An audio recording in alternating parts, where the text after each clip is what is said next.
Wametii ili ndio kama wanaume ni wa Mungu. Yaani wana tunakuwa na kitu hapa. Alafu sio wanaka akili zetu, mimi ndio mwanamke. Sawa nimejipata kwa siri. Lakini kama mwanaume hapana. Kwa mfano mama nikupa alisema mimi hapa. Tumekofuchana na mchungaji. Hapa nasema mimi hapa hapana. Ni moja. Sio kwamba asilimia kubwa ya wanawake wengine hapana mjali, wengine hawezi. Lakini mwanamke anakuwa hajiwezi. Anasema mimi hapa kwa kweli mkasende kana msumbua sana. Kwanza hana kazi.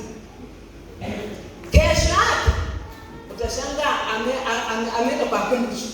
Sasa unataka nini? Wakati usema mimi sasa hivi mwanaume simtaki, ndipo ndio kwamba kumbe mwanaume ni wa muhimu sana.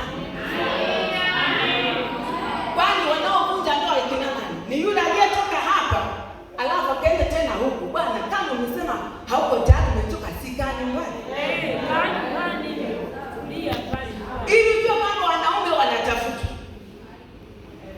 Kwa nini wanaume wengi kanisani wanaanguka?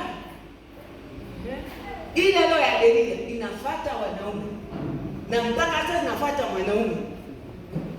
Wewe unaye bwana wako leo, baba leo si unaenda kwingine. Nini wanaua mbegu ya yule mwanaume?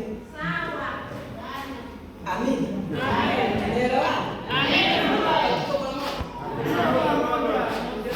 Ni kwamba wanaume wengi wanatafutwa nini? Wanaua uzazi. Ndipo unashangaa kwamba mwanaume hana kazi hata ya usiku kwenye chakula chake. Amina.